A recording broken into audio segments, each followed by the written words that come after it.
தேவ செய்தியின் தலைப்பு இயேசு கிறிஸ்துவின் வருகைக்கு ஆயத்தப்படுத்தும் ஜெபம். லூக்கா எழுதினதான சுவிசேஷம் 21வது அதிகாரம் 36வது வசனம். ஆகையால் இனி சம்பவிக்க போகிற இவைகளுக்கெல்லாம் நீங்கள் தப்பி மனுஷகுமாரனுக்கு முன்பாக நிற்க பாத்திரவான்களாக எண்ணப்படுவதற்கு எப்பொழுதும் ஜெபம் பண்ணி விழித்திருங்கள் என்றார். இந்த வேத வசனம்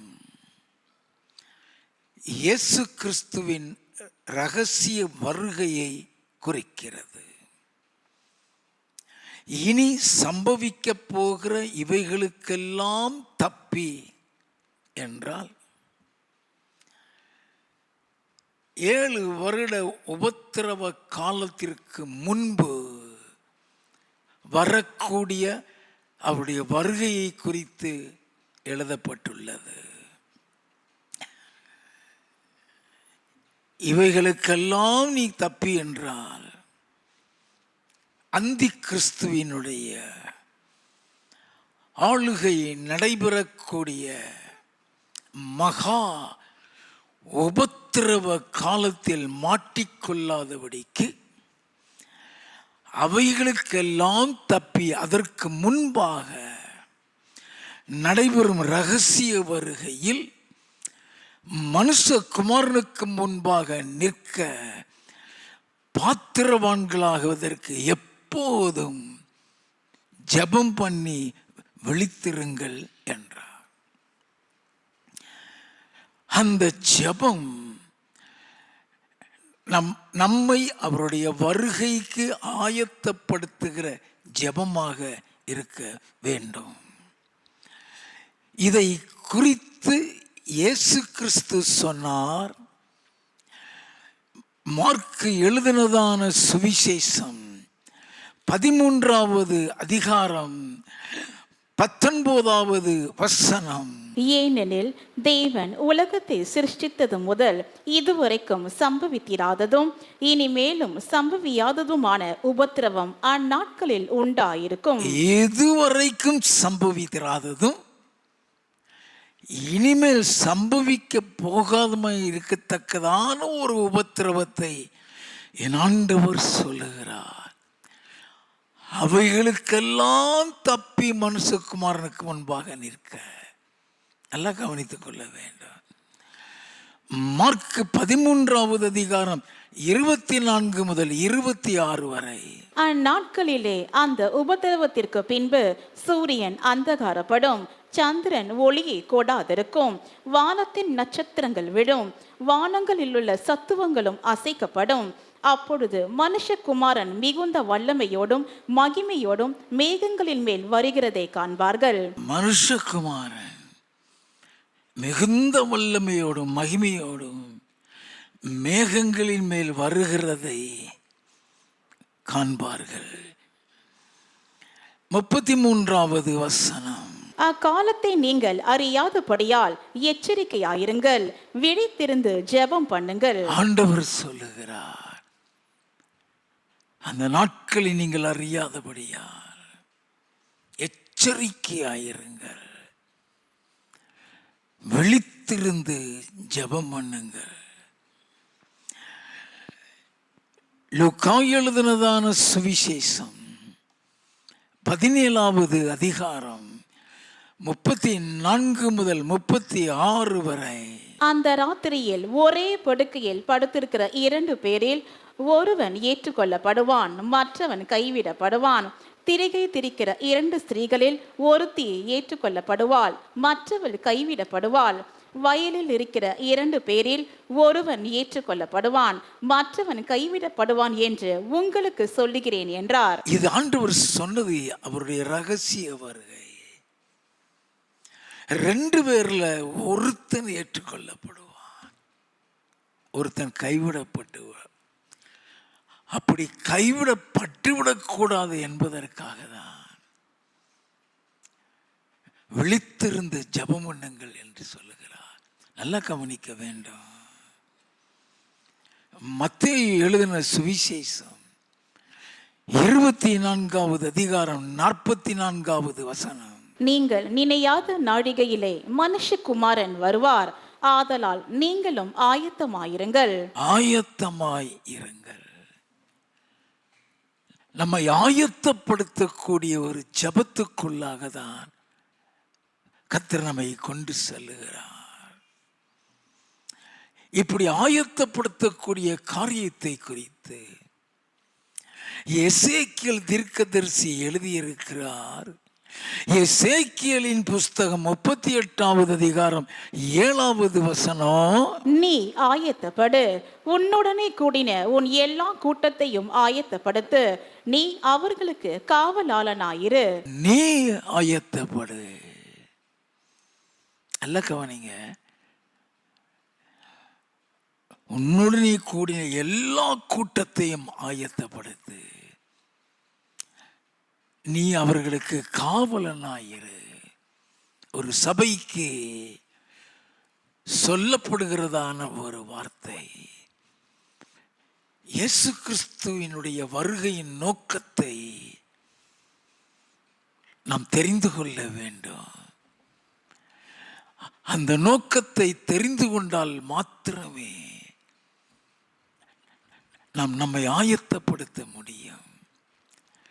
யோவான் எழுதின சுவிசேஷம் 14வது அதிகாரம் 2வது 3வது 6வது வசனங்கள். என் பிதாவின் வீட்டில் அநேக வாசஸ்தலங்கள் உண்டு, அப்படி இல்லாதிருந்தால் நான் உங்களுக்கு சொல்லி இருப்பேன். ஒரு ஸ்தலத்தை உங்களுக்காக ஆயத்தம் பண்ண போகிறேன். நான் போய் உங்களுக்காக ஸ்தலத்தை ஆயத்தம் பண்ணின பின்பு நான் இருக்கிற இடத்திலே நீங்களும் இருக்கும்படி, நான் இருக்கிற இடத்திலே நீங்களும் இருக்கும்படி நான் மறுபடியும் வந்து உங்களை என்னிடத்தில் சேர்த்து கொள்ளுவேன். அப்படி என்றால் நான் இருக்கிற இடம் சொல்றது பரலோகத்தை பிதாவோடு கூட இருக்கிறதை சொல்லுகிறார். அந்த பரலோக ராஜ்யத்திற்கு போறதை குறித்து தான் நான் மறுபடியும் வந்து உங்களை என்னிடத்தில் சேர்த்து கொள்ளுவேன்கிறார். 6வது வசனம். அதற்கு இயேசு, நானே வழியும் சத்தியமும் ஜீவனுமாயிருக்கிறேன், என்னாலே அல்லாமல் ஒருவனும் பிதாவினிடத்தில் வரான். இயேசு கிறிஸ்து மூலம் அல்லாமல் ஒருவரும் பிதாவினிடத்தில் போக முடியாது சொல்லுகிறார். அப்படின்னா அங்க கூட்டி செல்லுகிறவர் அவர்தான். நல்லா கவனிக்க வேண்டும். அவருடைய ரகசிய வருகை என்பது வேறு, அவருடைய பகிரங்க வருகை என்பது வேறு. ரகசிய வருகை என்பது மத்திய வானத்தில் நடக்கக்கூடியது. பகிரங்க வருகை என்று சொல்லுகிறது பூமிக்கு அவர் இறங்கி வருகிறது. ரகசிய வருகையில் மணவாளனாக மணவாட்டியாகிய சபையை அழைத்து செல்ல வருகிறார். பகிரங்கமான வருகை என்பது ராஜாதி ராஜாவாக உலகத்தை நியாயம் தீர்க்கும்படியாக இறங்கி வருவார். நாம் அதை அறிந்து கொள்ள வேண்டும். என்னுடைய பிதாவினுடைய வீட்டில் அநேக வாசஸ்தலங்கள் உண்டு, ஒன்றை உங்களுக்காக ஆயத்தம் பண்ண போகிறேன்கிறாரே. அப்படின்னா பரலோக வீட்டுக்கு நம்மளை கூட்டிட்டு போகிறதுக்கு தான் இயேசு வருவார். இதை குறித்து அப்போஸ்தலனாகிய பவுல் கொரிந்தியருக்கு எழுதும் பொழுது சொல்கிறார். 2 கொரிந்தியரின் புஸ்தகம் 5வது அதிகாரம் 1வது 5வது வசனங்கள். பூமிக்குரிய கூடாரம் ஆகிய நம்முடைய வீடு அழிந்து போனாலும் தேவனால் கட்டப்பட்ட கை வேலை அல்லாத நித்திய வீடு பரலோகத்திலே நமக்கு உண்டென்று அறிந்திருக்கிறோம். இதற்கு நம்மை ஆயத்தப்படுத்துகிறவர் தேவனே. ஆவி என்னும் ஆச்சாரத்தை நமக்கு தந்தவரும் அவரே. It's not easy to prepare yourself individually. அல்ல கவனிங்க, அவருடைய வருகைக்கு நாமளே நம்மளை ஆயத்தப்படுத்த முடியாது. நம்மளை ஆயத்தப்படுத்த வைக்கிறவர் பரிசுத்த ஆவியானவர். நல்ல கவனிக்க வேண்டாம். இதற்கு நம்மளை ஆயத்தப்படுத்துகிறவர் தேவனே. ஆவி என்னும் அச்சாரத்தை நமக்கு கொடுத்திருக்கிறவர் அவர்தான் என்று எழுதப்பட்டிருக்கிறது. நம்மளை பரலோகத்துக்கு கொண்டு செல்லுகிறவர் இயேசு கிறிஸ்து. அந்த இயேசு கிறிஸ்துவிடத்தில் நம்மளை கொண்டு போய் நிறுத்துகிறவர் ஆவியானவர். நல்லா கவனித்துக் கொள்ள வேண்டும். We are in the last days. நம் கடைசி நாட்களுக்கு வந்துவிட்டோம். எப்பொழுது அவருடைய வருகை இருக்கும் என்று நமக்கு தெரியாது. நல்லா கவனித்துக் கொள்ள வேண்டும். அதனால்தான் இவைகளுக்கெல்லாம் தப்பி மனுஷகுமாரனுக்கு முன்பாக நிற்க பாத்திரவான்களாக இருக்க எப்போதும் ஜெபம் பண்ணி விழித்திருங்கள் என்கிறார். நல்லா கவனிக்க வேண்டும். அவருடைய வருகையிலே நடக்கிற சம்பவங்களையும் தெரிந்து கொள்ள வேண்டும். 1 கொரிந்தியரின் புஸ்தகம் 15வது அதிகாரம் 20 முதல் 23 வசனங்கள். கிறிஸ்துவோ மரித்தோரிலிருந்து எழுந்து நித்திரை அடைந்தவர்களில் முதற் பலனானார். மனுஷனால் மரணம் உண்டானபடியால் மனுஷனால் மரித்தோரின் உயிர்த்தெழுதலும் உண்டாயிற்று. ஆதாமுக்குள் எல்லாரும் மரிக்கிறது போல கிறிஸ்துவுக்குள் எல்லாரும் உயிர்ப்பிக்கப்படுவார்கள். அவனவன் தன் தன் வரிசையிலே உயிர்ப்பிக்கப்படுவான். முதற் பலனானவர் கிறிஸ்து, பின்பு அவர் வருகையில் அவருடையவர்கள் உயிர்ப்பிக்கப்படுவார்கள். அப்போ அந்த வருகையில் உயிர்ப்பிக்கப்படுகிற அனுபவம் இருக்கிறது. நம்ம எங்க மறிச்சாலும் சரி, ஹோல் வேர்ல்ட், முழு உலகத்திலும் இருக்கிற பரிசுத்தவான்கள் அவர் இறங்கி வருகிறதை பார்ப்பார்கள். நல்லா கவனிக்க வேண்டாம். அந்த ட்ரம்பட் சவுண்ட் கேட்கும். என் ஆண்டவர் மணவாளனாக வரும்பொழுது ட்ரம்பட் சவுண்ட் கேட்கும். யார் யாரெல்லாம் ஆயத்தமாய் இருந்தார்களோ அவர்களுக்கு மட்டும் அந்த சத்தம் கேட்கும். அந்த சத்தம் கேட்டு அடுத்த வினாடி, அடுத்த நிமிஷம் இல்லை, அடுத்த வினாடி மறுரூபமாக்கப்பட்டு விடுவோம். நல்லா கவனிக்க வேண்டும். அதை குறித்து தான் 50வது வசனத்தில் இருந்து 52வது வசனம் வரை வாசிக்க கேட்போம். சகோதரரே, நான் சொல்லுகிறது என்னவெனில், மாம்சமும் இரத்தமும் தேவனுடைய ராஜ்யத்தை சுதந்தரிக்க மாட்டாது. அடி உள்ளது அடியாமையை சுதந்தரிப்பதும் இல்லை. நல்ல கவனிங்க. இந்த மாமிசத்தோடு அங்க போக மாட்டோம். ஒரு மகிமையின் ரூபத்துக்குள்ள மாற்றப்படுவோம். அது ஒரு glorious figure. அப்படியே நம்மளை மாற்றுகிறவர் ஆவியானவர். அதைத்தான் சொல்லுகிறார். மாமிசம் ரத்தம் உடைய ராஜ்யத்துக்குள்ள போக முடியாது. அழிந்து போகிற இந்த சரீரம் அழியாமைக்குள்ள போக முடியாது. இதோ ஒரு ரகசியத்தை அறிவிக்கிறேன், நாம் எல்லாரும் நித்திரை அடைவதில்லை. ஆகிலும் கடைசி எக்காலம் தொனிக்கும் போது ஒரு நிமிஷத்திலே, ஒரு இமை பொழுதிலே நாம் எல்லாரும் மறுரூபமாக்கப்படுவோம். இந்த வசனத்தின்படி அப்போஸ்தலனாகிய பவுல் அவருடைய காலத்திலேயே இயேசுவின் வருகை இருக்கும் என்று நினைத்திருந்தார். அதனால் நாம் எல்லாரும் நித்திரை அடைகிறதில்லை என்று எழுதுகிறார். அப்பமே எதிர்பார்த்து கொண்டிருக்கிறார். நாம் தான் அந்த காலகட்டத்துக்குள் வந்து நிற்கிறோம். வாசிப்போம். எக்காலம் தொனிக்கும், அப்பொழுது மரித்தோர் அழிவில்லாதவர்களாய் எழுந்திருப்பார்கள், நாமும் மறுரூபமாக்கப்படுவோம். உயிரோடு இருக்கிறவங்க மறுரூபமாக்கப்படுகிறாங்க. மரித்தவர்கள் மாமிச சரீரத்தில் எந்திரிக்க மாட்டாங்க. ஆவிக்குரிய சரீரத்தில் அவர்களும் எழுந்திருப்பார்கள். நல்லா கவனித்துக் கொள்ள வேண்டும். அவர்களும் எழுந்திருப்பார்கள்.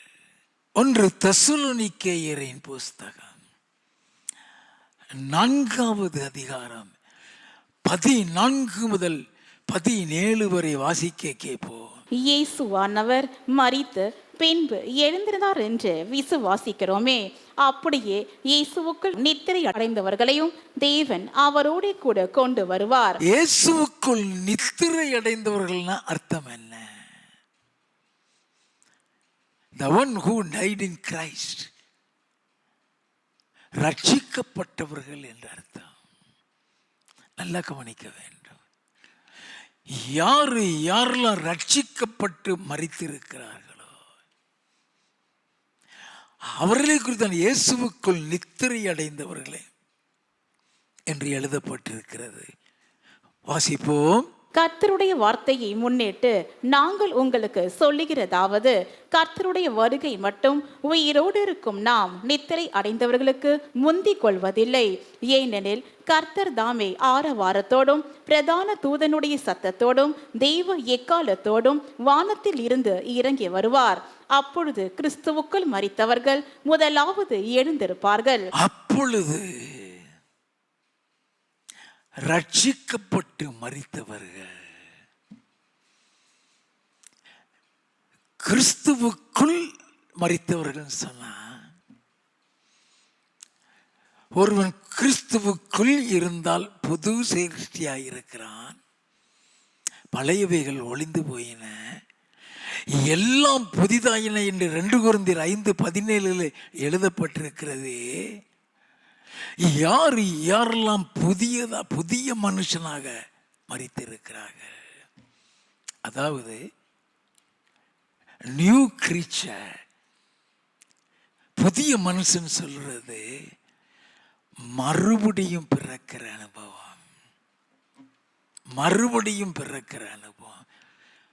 பழைய வாழ்க்கை, பழைய சுபாவம், பழைய கோபம், பழைய பாவம் ஒன்றுமே இருக்காது. அவருடைய வருகையில் பரிசுத்தவான்கள் மட்டுமே எடுத்துக்கொள்ளப்படுவார்கள். நன்றாக கவனித்துக் கொள்ள வேண்டும். வாசிப்போம். பின்பு உயிரோடு இருக்கும் நாமும் கர்த்தருக்கு எதிர்கொண்டு போக மேகங்கள் மேல் அவர்களோட கூட ஆகாயத்தில் எடுத்துக்கொள்ளப்பட்டு, மேகங்கள் மேல் அவர்களோடு கூட சொன்னா, அவர்கள் நம்மை குறித்த those who are alive. நாமும் மறுரூபமாக்கப்படுகிறோம். நமக்கு முன்னாலே அவர்கள் எழுந்திருச்சிருவாங்க. நம்ம மறுரூபமாக்கப்படுகிறதுக்கு முன்னாலே அவங்க உயிர்த்தெழுந்திருவாங்க. அப்ப மரித்தவர்களும் உயிரோடு இருக்கிறவர்களும் மகிமையின் ரூபத்தில் இந்த மேகங்கள் மேல் எடுத்துக்கொள்ளப்படுகிறார்கள். நேர இயேசுட்ட போவாங்க.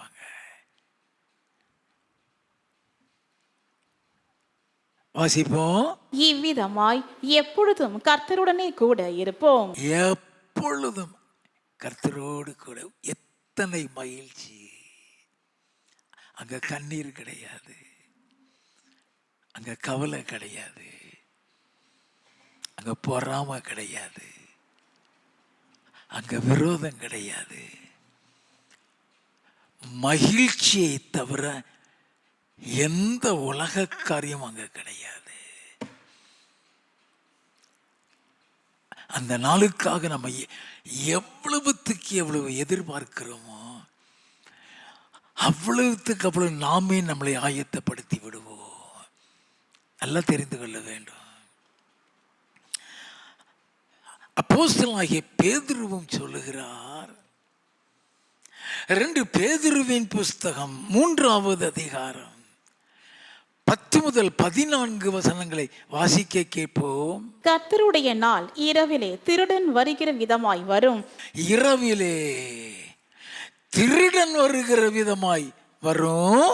அப்பொழுது வானங்கள் மடமட என்று அகன்று போம், பூதங்கள் வெந்து உருகி போம், பூமியும் அதில் உள்ள கிரியைகளும் எரிந்து அழிந்து போம். இப்படி இவைகளெல்லாம் அழிந்து போகிறதா இருக்கிறபடியால் நீங்கள் எப்படிப்பட்ட பரிசுத்த நடக்கையும் தெய்வ பக்தியும் உள்ளவர்களாய் இருக்க வேண்டும். எப்படிப்பட்ட பரிசுத்த நடக்கை! வருகைக்கு தேவன் எதிர்பார்க்கிற பரிசுத்தமே வேறு. நல்லா தெரிந்து கொள்ள வேண்டும். fraction of second, இந்த சொடக்கு விடுறதுக்குள்ள நீ மறுரூபமாகணும்னா அந்த அளவுக்கு பரிசுத்தம் தேவன் எதிர்பார்க்கிறார். அந்த வருகைக்கு என்ன என்ன காரியங்களில் நாம் ஆயத்தப்பட வேண்டும். Not only holiness,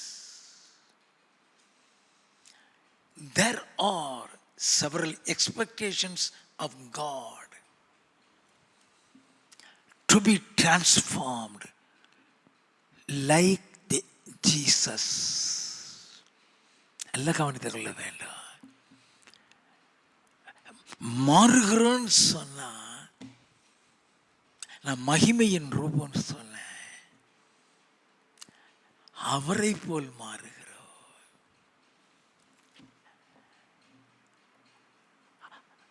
அவரை போல மாறுகிறதுக்கு தான் இந்த பூமியிலே அவரை போல வாழ வைப்பார். நல்லா தெரிந்து கொள்ள வேண்டும். வாசிப்போம். தேவனுடைய நாள் சீக்கிரமாய் வரும்படிக்கு மிகுந்த ஆவலோட காத்திருங்கள். நாம் காத்திருக்க வேண்டும். இதுக்கு அர்த்தம் என்ன தெரியுமா?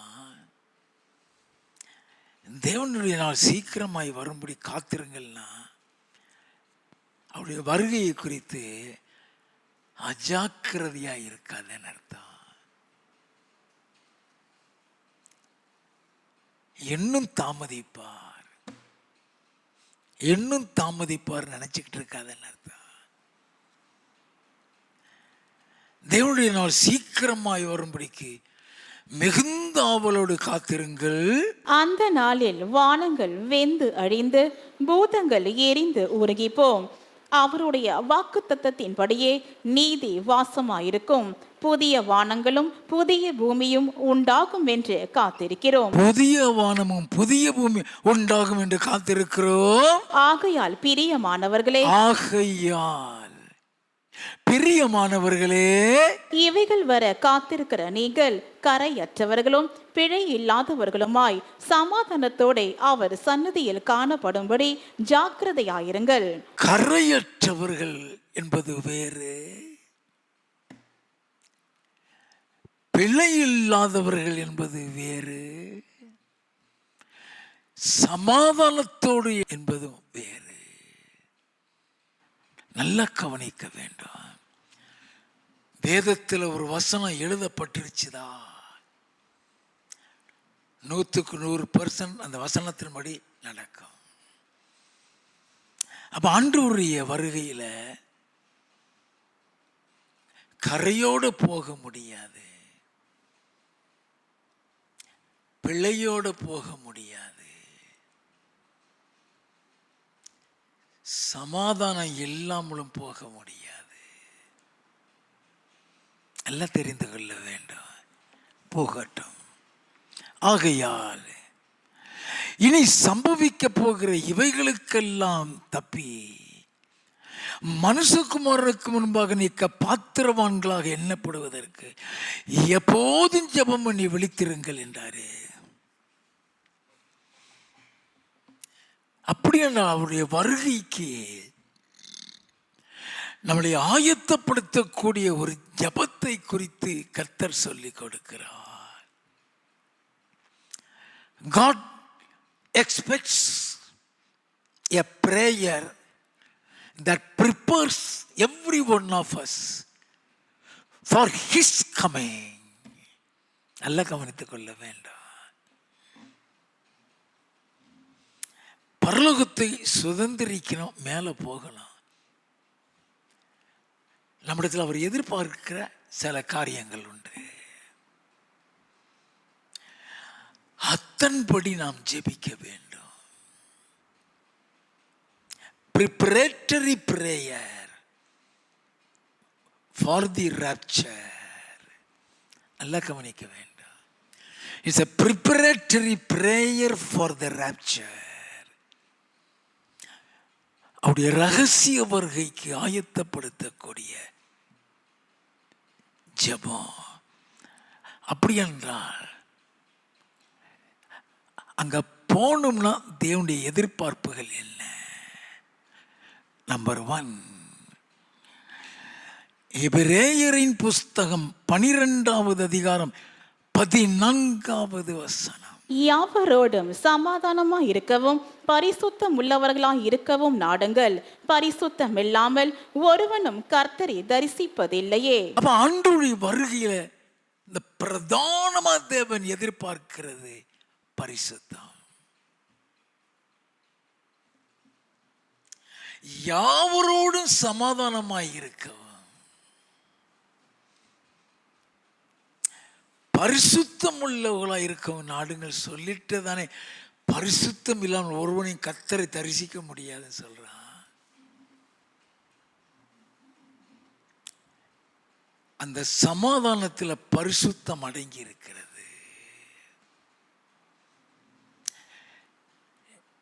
நீ மற்றவர்களோடு கூட எந்த அளவுக்கு சமாதானத்தோடு இருக்கிறாய்?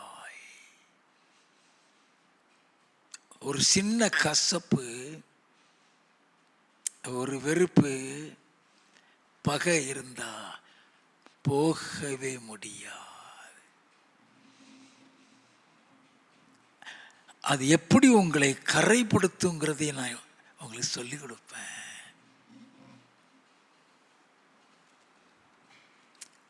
How we will be defiled if we don't have peace with everyone.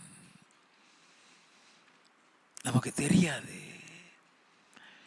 சாதாரண முகத்தை தூக்கிட்டு போயிடுவோம். அந்த நேரம் அவர் வந்துட்டார்னா போக முடியாது. நீ எவ்வளவுதான் பரிசுத்தமாய் இருந்தாலும் யாவரோடும் சமாதானமாய் இல்லாவிட்டா அப்ப ஆண்டவர் எதிர்பார்க்கிற பரிசுத்தத்தில் சமாதானம் மறைந்து கிடக்கிறது. அந்த சமாதானம் 3 விதம் உண்டு. அதை சொல்லிக் கொடுக்கும் போது எடுப்பேன். நல்லா தெரிந்து கொள்ள வேண்டும். ஆண்டவர் அதனால அந்த சமாதானத்தை அதில் அந்த பரிசுத்தத்தில் கொண்டு வருகிறார். 2வது, அவருடைய வருகையில் நீ பரலோகத்துக்கு போகணுமா, நன்மை செய்ய வேண்டும். யோவான் எழுதின சுவிசேஷம் 5வது அதிகாரம் 28, 29. இதை குறித்து நீங்கள் ஆச்சரியப்பட வேண்டாம். ஏனென்றால் பிரேத குடிகளில் உள்ள அனைவரும் அவருடைய சத்தத்தை கேட்கும் காலம் வரும். அப்பொழுது நன்மை செய்தவர்கள் ஜீவனை அடையும்படி எழுந்திருக்கிறவர்களாகவும் தீமை செய்தவர்கள் ஆக்கினியை அடையும்படி எழுந்திருக்கிறவர்களாகவும் புறப்படுவார்கள். உன்னுடைய ஜெபத்தில் நன்மை செய்கிற ஜெபம் இருக்க வேண்டும். நம்ம யாருக்கும் தெரியாது, சொல்லிக் கொடுக்கிறாரு. How can we prepare? நான் சொன்னேன், நம்மளால நம்ம ஆயத்தம் பண்ண முடியாது, ஆவியானவன் சொன்னேன்.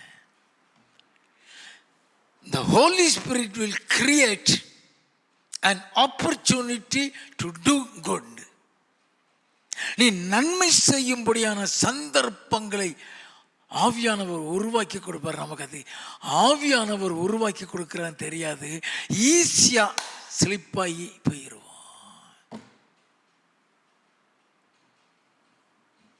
அதையெல்லாம் சொல்லிக் கொடுப்பேன். அதற்கு முன்பாக நம்முடைய ஜெபத்தில் நன்மை செய்கிற ஜெபம் இருக்க வேண்டும்.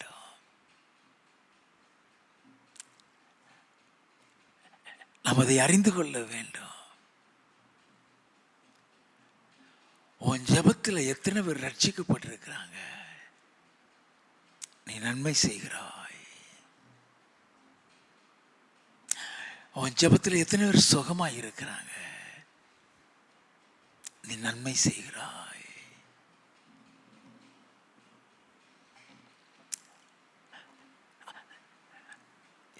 நன்மை செய்கிற ஜெபம்னா என்ன, எப்படி ஜெபிக்கணுங்கிறத வேத வசன அடிப்படையில் சொல்லிக் கொடுப்பேன். அதே மாதிரி தான் பரிசுத்தத்தை கேட்க வேண்டும். உன் ஜெபத்தில் பரிசுத்தத்தை நீ கேட்க வேண்டும். ஆண்டவருடைய வருகைக்கு ஏற்ற பரிசுத்தத்தை எனக்கு சொல்லித்தாங்க. Lord, teach me the holiness. நீ எந்த அளவுக்கு நீ விருப்பப்பட்டு கேட்கிறியோ அந்த அளவுக்கு சின்ன சின்ன காரியத்தை கூட சொல்லிக் கொடுப்பார். நல்லா தெரிந்து கொள்ள வேண்டும். வேதத்தை பார்த்து, வேதத்தை தியானித்து, அதில் உள்ள பரிசுத்தவான்கள் எப்படி பரிசுத்தமாய் வாழ்ந்தார்கள் என்று எழுதப்பட்டிருக்கிறதோ அவர்களைப் போல என்னை பரிசுத்தவானாய் மாற்றும். அந்த பரிசுத்தத்தை எனக்கு தாரும் ஆண்டவரே என்று கேட்க வேண்டும். உன் ஜெபம் அவருடைய வருகைக்கு உன்னை ஆயத்தப்படுத்த வேண்டும். நல்ல கவனிங்க. நீங்களும் நானும் நினைக்கிற பரிசுத்தத்தில் போயிட முடியாது. அவர் எதிர்பார்த்திருக்கிற பரிசுத்தம் எங்கேயோ இருக்கிறது. அத்தனைக்கும் வசனம் இருக்கிறது. அந்த வசனத்தை வச்சுதான் உங்களோடு கூட பேசுவேன். நல்லா தெரிந்து கொள்ளுங்க. பிசாசுனுடைய தந்திரங்கள் அதி பயங்கரமாயிருக்கும். நீ கடைசி நாட்கள் வர வர he will become very active. அந்த வருகையில் போக விடாம அவனுடைய ராஜ்யத்துக்குள்ள உன்னை கொண்டு வர வைக்கிறதுக்கு அவனும் போராடுவான். நாம் தெரிந்து கொள்ள வேண்டும். நம்பர் 3, நீ பரலோகத்துக்குள்ள போகணும்னா பரலோகத்தை சுதந்திரிக்கக்கூடிய ஞானம் உண்டு. ஞானம் இல்லாமல் அங்க போக முடியாது. தானியேலின் புஸ்தகம் 12வது அதிகாரம் 2வது 3வது வசனங்கள். பூமியின் தூளிலே நித்திரை பண்ணுகிறவர்கள் ஆகிய அநேகரில் சிலர் நித்திய ஜீவனுக்கும் சிலர் நித்திய நிந்தைக்கும் இகழ்ச்சிக்கும் விழித்து எழுந்திருப்பார்கள். விழித்து எழுந்திருப்பார்கள். ஞானவான்கள் ஆகாய மண்டலத்தின் ஒளியை போலவும் அநேகரை நீதிக்குட்படுத்துகிறவர்கள் நட்சத்திரங்களைப் போலவும் என்றென்றைக்கும் உள்ள சதா காலங்களிலும் பிரகாசிப்பார்கள். அவர்கள் பரலோகத்தில் போய் பிரகாசிக்கிறதை குறித்து சொல்லப்பட்டிருக்கிறது. ஞானவான்கள் அநேகரை நீதிக்குட்படுத்துகிறவர்கள். நீ மேல போனா நீ எத்தனை பேரை ஆதாயம் பண்ணியிருக்கிறாய் கேட்பாரு.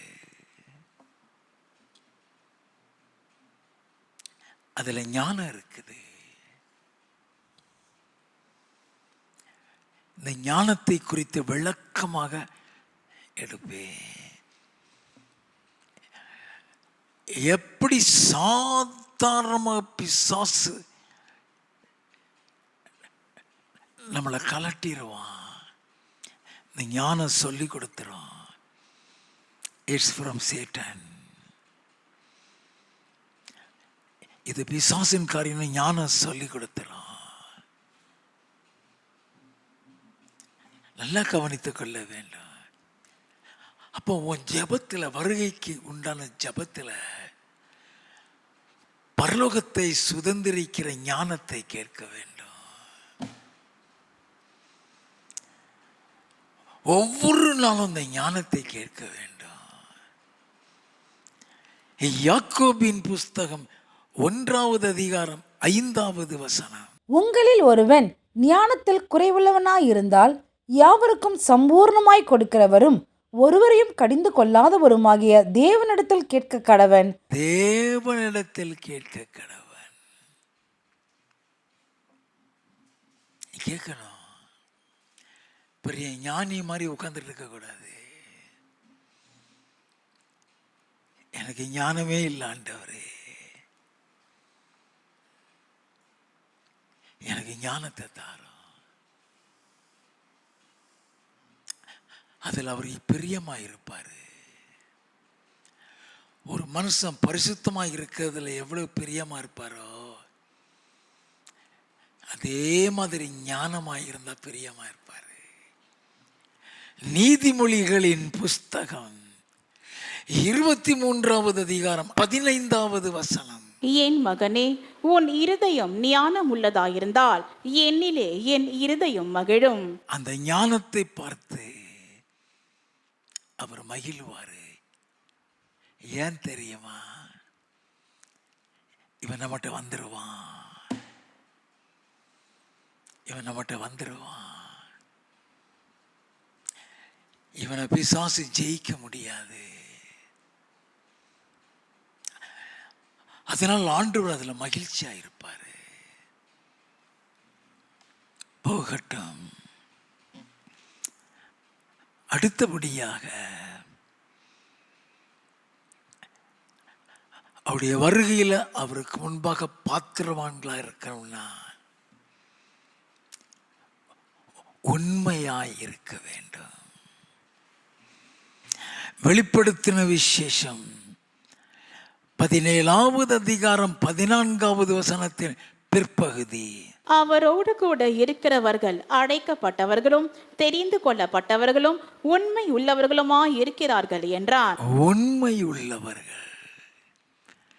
சங்கீத புஸ்தகம் 101வது சங்கீதம் 6வது வசனம். தேசத்தில் உண்மையானவர்கள் என்னோடு வாசம் பண்ணும்படி என் கண்கள் அவர்கள் மேல் நோக்கமாயிருக்கும். அவர்கள் மேல் நோக்கமாயிருக்கும் சொல்ல.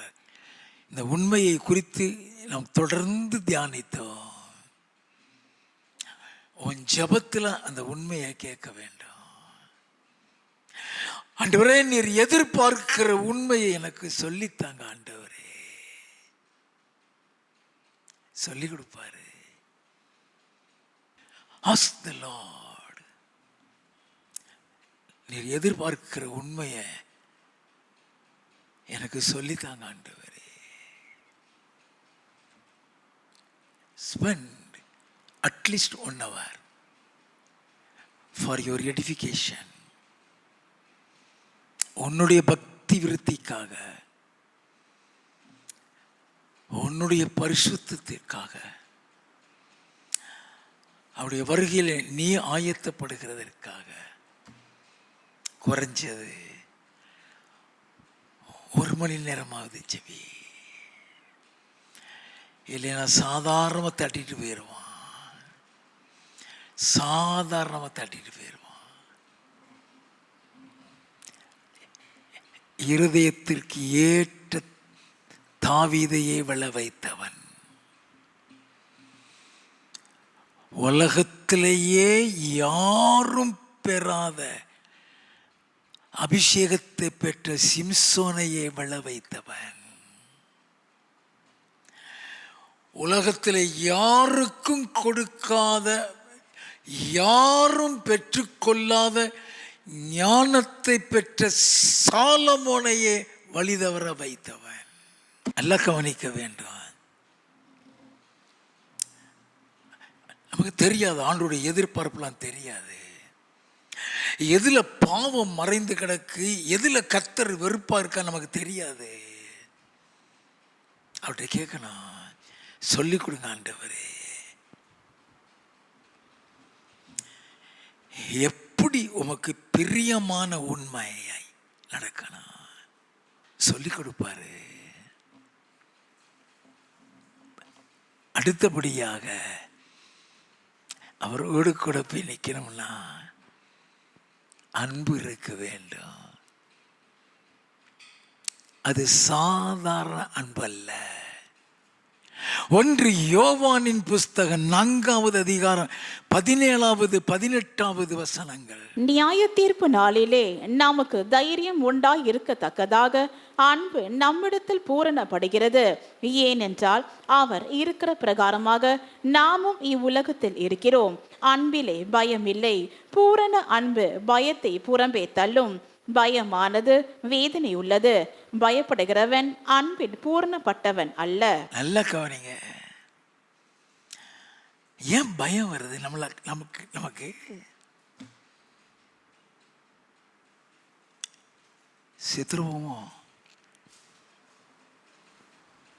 செத்துருவோமோ பயம், அல்ல யாரையாவது கண்டா பயம். ஏன் பயம்? அன்பு இல்லை. அன்பிலே பயம் இல்லை. பூர்ண அன்பு பயத்தை புறம்பே தள்ளும். பயமானது வேதனை உள்ளது. பயப்படுகிற அன்பிலே பூர்ணப்படவில்லை சொல்லியிருக்கு. ஏன் பயத்துக்கு இவ்வளவு முக்கியத்துவம் இந்த வசனத்தில் கொடுக்கப்பட்டிருக்கு? பயப்படுறவங்க அங்கே போக முடியாதான்? வாசிப்போமா? வெளிப்படுத்தின விசேஷம் 21வது அதிகாரம் 8வது வசனம்.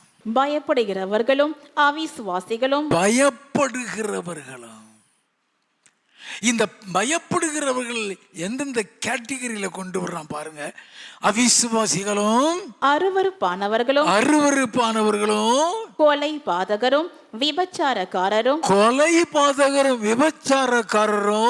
சூனியக்காரரும், விக்கிர ஆராதனைக்காரரும், பொய்யர் அனைவரும் 2ஆம் மரணமாகிய அக்கினியும் கந்தகமும் எரிகிற கடலிலே பங்கடைவார்கள் என்றார். பயப்படுகிறவனையும் பொய் சொல்லுகிறவனையும் கொலை செய்கிறவனுக்கும் விபச்சாரம் செய்கிறவனுக்கும் சமமான பாவத்துக்குள்ள கொண்டு வர்றாரு.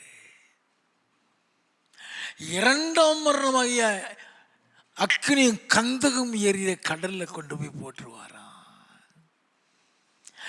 அந்த பயம் உன்னை விட்டு நீங்கணும்னா தேவன் எதிர்பார்க்கிற ஒரு அன்பு உண்டு. அது அப்புறம் எடுப்ப விளக்கமா. அந்த அன்புல நீ பூர்ணப்பட வேண்டும். நல்ல கவனிங்க. அநேக நேரங்கள்ல we may not be aware of the real fact what is love. இயேசு கிறிஸ்து சொன்னார், மத்தேயு 5வது அதிகாரம் 8வது வசனத்தில், இருதயத்தில் சுத்தமுள்ளவன் பாக்கியவான், அவர்கள் தேவனை தரிசிப்பார்கள். அப்போ உன் இருதயத்துக்குள்ள உன் இருதயம் சுத்தமா இருக்கணும்னா அந்த இருதயத்துக்குள்ள அன்பு இருக்க வேண்டும்.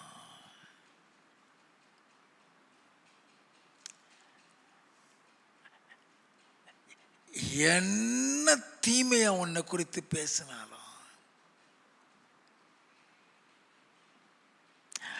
உன்னை குறித்து எவ்வளவா பொய் சொன்னாலும், அந்த இருதயத்துக்குள்ள அன்பு இருந்தா உன் முகம் பிரகாசிக்கும். உனக்குள்ள ஞானம் இருந்தாலும் முகம் பிரகாசிக்கும். உனக்குள்ள அன்பு இருந்தாலும் முகம் பிரகாசிக்கும். அப்போஸ்தல நடவடிக்கைகளின் புஸ்தகம் 6வது அதிகாரம் 11வது வசனத்தில் இருந்து, அப்பொழுது அவர்கள், மோசேக்கும் தேவனுக்கும் விரோதமாக இவன் தூஷண வார்த்தைகளை பேச கேட்டோம் என்று சொல்லும்படியாக மனுஷரை ஏற்படுத்தி ஜனங்களையும் மூப்பரையும் வேத பாரகரையும் எழுப்பிவிட்டு அவன் மேல் பாய்ந்து அவனை பிடித்து ஆலோசனை சங்கத்தாருக்கு முன்பாக இழுத்து கொண்டு போய், அவனை மேல் பாய்ந்து அவன் ஆலோசனை சங்கத்துக்கு முன்பாக இழுத்து கொண்டு போய் பொய் சாட்சிகளையும் நிறுத்தினார்கள். பொய் சாட்சிகளையும் நிறுத்தினார்கள். இவர்கள், இந்த மனுஷன் இந்த பரிசுத்த ஸ்தலத்துக்கும் வேத பிரமாணத்துக்கும் விரோதமாக தூஷண வார்த்தைகளை ஓயாமற் பேசுகிறான். எப்படி என்றால், நஸ்ரேயனாகிய அந்த இயேசு இந்த ஸ்தலத்தை அழித்து போட்டு மோசே நமக்கு கொடுத்த முறைமைகளை மாற்றுவான் என்று இவன் சொல்ல கேட்டோம் என்றார்கள். இவன் சொல்ல கேட்ட அட்டர்லை.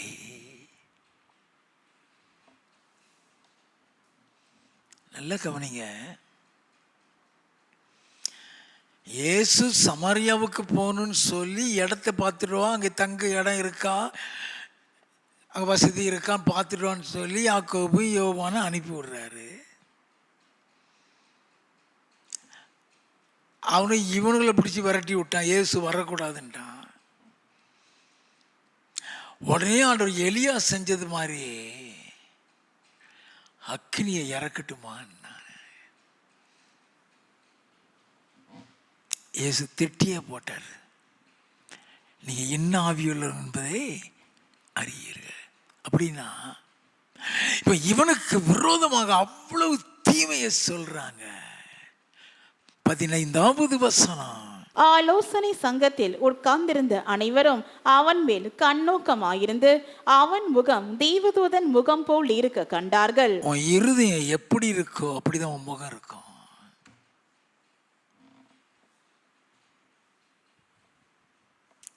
இருதயத்தில் கோபம் வந்துருச்சுன்னா உன் முகம் மாறிடும். அந்த அன்பு அவ்வளோ ஈஸியாக பெற முடியாது. அப்படி முகம் பிரகாசித்திராது.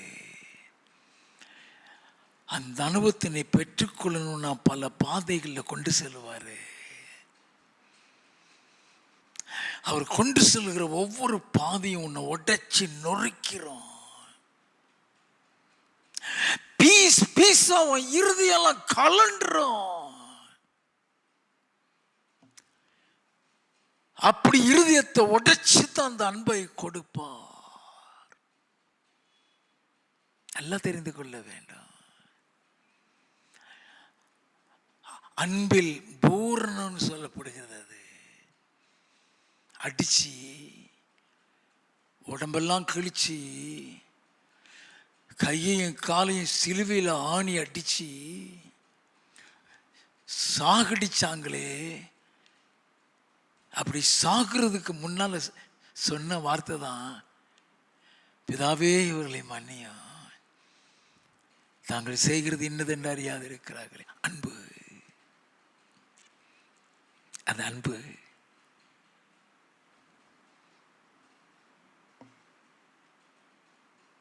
நல்லா கவனிக்க வேண்டும். அவருடைய வருகைக்கு அவர் நம்மிடத்தில் எதிர்பார்க்கிற ஒரு அன்பு உண்டு. மேலே போனோம், முழங்கால் போடுறோம், முழங்கால் போட்டு ஜெபிக்கிறோம், எனக்கு சொல்லித்தாங்க ஆண்டவரே, இதை கற்றுத்தாங்க ஆண்டவரே. அப்படி கற்றுத்தாங்கன்னு நீ சொல்லி கேட்கறதுக்கு முன்னால நீ எந்த சூழ்நிலையில் இருந்துட்டு கேட்கணும்னு சொல்றாரு. அடுத்த பாயிண்ட், மார்க் எழுதின சுவிசேஷம் 11வது அதிகாரம் 25வது 26வது வசனங்கள். நீங்கள் நின்று ஜெபம் பண்ணும்போது ஒருவன் பேரில் உங்களுக்கு யாதொரு குறை உண்டாயிருக்குமானால் பரலோகத்தில் இருக்கிற உங்கள் பிதா உங்கள் தப்பிதங்களை உங்களுக்கு மன்னிக்கும்படி அந்த குறையை அவனுக்கு மன்னியுங்கள். நம்ம எப்படி மன்னிப்பு கேட்கிறோம்? நம்ம பாவத்தையெல்லாம் சொல்லி மன்னிப்பு கேட்கிறோம். நம்ம பாவத்தையெல்லாம் சொல்லி மன்னிப்பு கேட்கிறோம். ஆண்டவரே, நம்ம எந்த தப்பாவது செஞ்சிருந்தா என்னை மன்னிங்க ஆண்டவரே. நல்லா கவனிக்க வேண்டும். நம்ம எல்லா ஜெபமும் கேட்கப்படும் நினைக்கிறீங்க.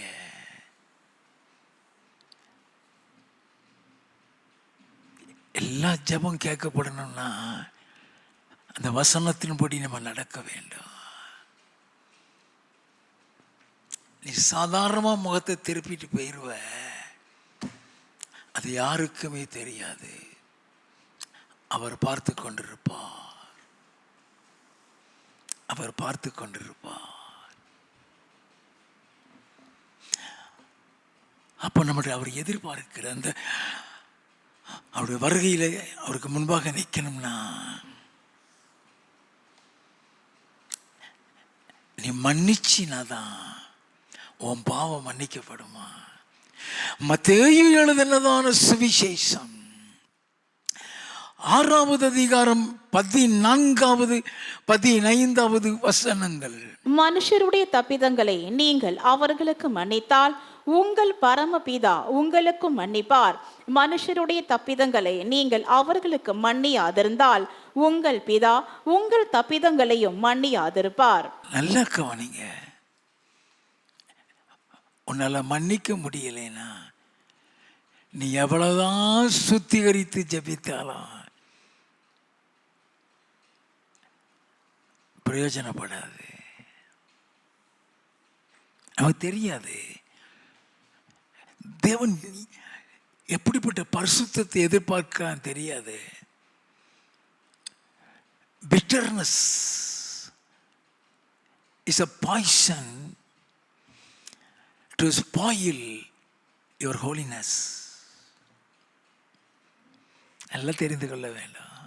மத்தேயு எழுதின சுவிசேஷம் 18வது அதிகாரம் 33 இருந்து, நான் உனக்கு இறங்கினது போல நீயும் உன் உடன் வேலைக்காரனுக்கு இறங்க வேண்டாமோ என்று சொல்லி. நான் உனக்கு இறங்கினது போல நீ இறங்க வேண்டாமோ என்று சொல்லி அவனுடைய ஆண்டவன் கோபம் அடைந்து அவன் பட்ட கடனை எல்லாம் தனக்கு கொடுத்து தீர்க்கும் அளவும் உபாதிக்கிறவரிடத்தில் அவனை ஒப்பு கொடுத்தான். உபாதிக்கிறவரிடத்தில் ஒப்பு கொடுத்தானா? கொடுமை செய்கிறவரிடத்துல. வாசிப்போம்.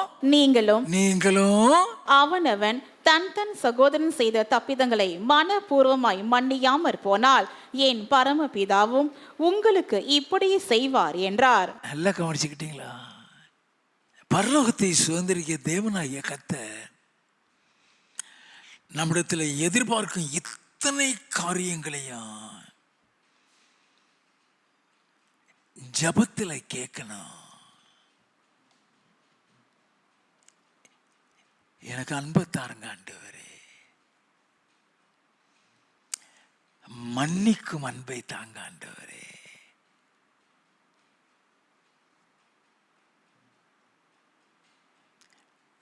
நீ மன்னிக்கும் அன்பை கேட்க கேட்க அதிக துரோகத்தை சந்திப்பாய்.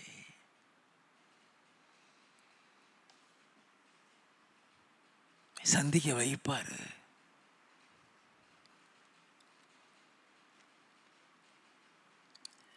லோத்தை பிடிச்சிட்டு போன உடனே ஒருத்தன் ஆபிரகாம்கிட்ட வந்து சொன்னான் பார்த்தியா, யோபுடைய வாழ்க்கையிலையும் ஒவ்வொன்றும் இழக்கும் போது ஒருத்தன் நான் மட்டும் தப்பிச்சு வந்தேன்னு சொல்லி ஒருத்தன் வந்து சொல்ல வைக்கான் இல்லையா, அதே மாதிரி உன்னை எங்கே யார் பேசுகிறாங்களோ அதை சொல்ல வைப்பான். உடனே உனக்கு புஷ்ன்னு வரும். அப்போ தட்டுவார். இப்போ தானே பொறுமையை கேட்ட, இப்போ தானே அன்பை கேட்ட, நல்லா கவனிக்க வேண்டும். ஒவ்வொரு காரியத்தையும் நீ ஜெபத்தில் கேட்க வேண்டும். அந்த பாதைக்குள்ள உன்னை கொண்டு போக உன்னை உடைப்பாரு. உன்னை உடைச்சி உருவாக்கி தங்கமா மாத்திருவாரு. அவருக்கு முன்பாக பாத்திரவான்களாக என்னப்படுது. எப்போதும் ஜெபம் பண்ணி விழித்திருங்க. இயேசு கிறிஸ்து எப்போதும் ஜெபம் பண்ணி கொண்டிருந்தார். எந்த நேரமும் ஜெபம் பண்ணி கொண்டிருந்தார். மார்க் 1:35 அதிகாலையில் எந்திரிச்சு ஜெபிப்பார். மத்தேயு 14:23 சாயந்தர நேரத்தில் போய் ஜெபிப்பார். லூக்கா 6:12 ராத்திரி முழுவதும் ஜெபிப்பார். லூக்கா 5:16 வனாந்திரத்தில் போய் ஜெபிப்பார். லூக்கா 9:28 மலைக்கு மேல போய் ஜெபிப்பார்.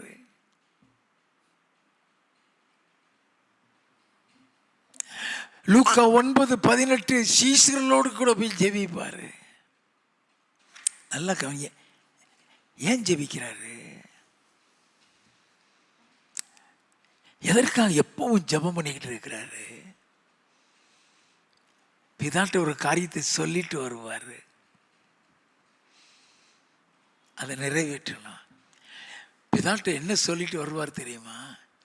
எபிரேயரின் புஸ்தகம் 10வது அதிகாரம் 7வது வசனம்.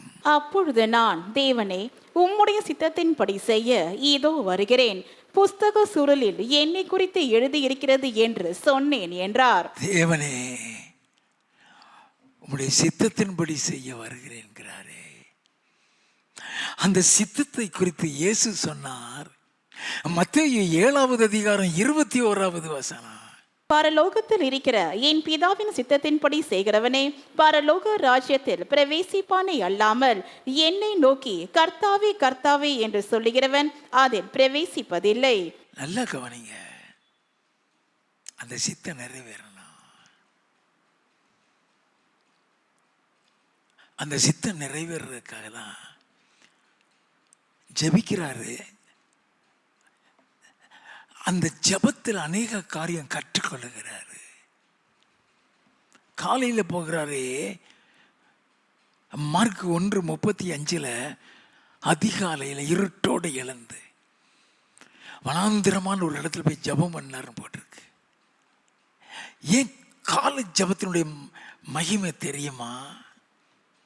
நீதிமொழிகளின் புஸ்தகம் 8வது அதிகாரம் 17வது வசனம். என்னை சிநேகிக்கிறவர்களை நான் சிநேகிக்கிறேன், அதிகாலையில் என்னை தேடுகிறவர்கள் என்னை கண்டடைவார்கள். அதிகாலையில் என்னை தேடுகிற என்னை கண்டடைவார்கள். உங்களோட பேசுவார்,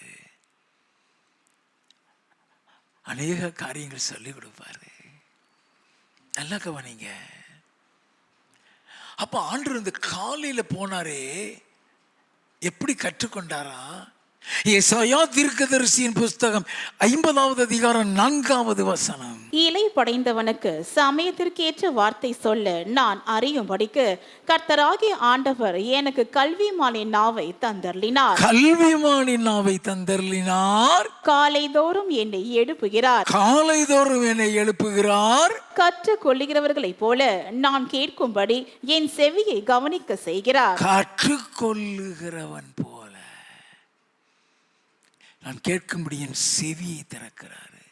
அப்படின்னா அவர் சொல்லி கொடுத்து சொல்லி கொடுத்து சொல்லி கொடுத்து தான் வர்றாரு.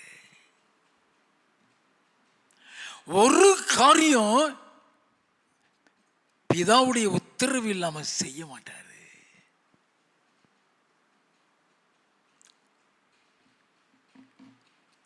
அதனாலதான் இயேசு கிறிஸ்து சொன்னார், யோவான் எழுதின சுவிசேஷம் 12வது அதிகாரம் 49-50. நான் சுயமாய் பேசவில்லை, நான் பேச வேண்டியது இன்னதென்றும் உபதேசிக்க வேண்டியது இன்னதென்றும் என்னை அனுப்பின பிதாவே எனக்கு கட்டளையிட்டார். அவருடைய கட்டளை நித்திய ஜீவனாய் இருக்கிறதென்று அறிவேன். ஆகையால் நான் பேசுகிறவைகளை பிதா எனக்கு சொன்னபடியே பேசுகிறேன் என்றார். அதுக்குதான் ஜெபம். அங்க சொல்லி கொடுப்பாரு.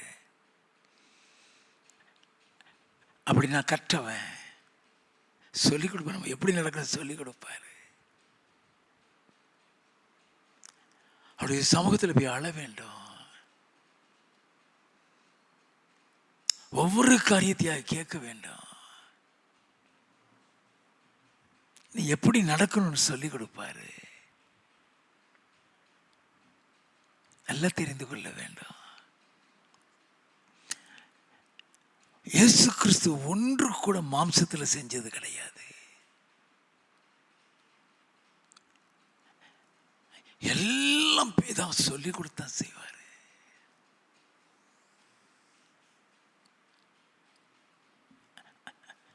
அல்லேலூயா. இனி இவன் பார்த்தோமே,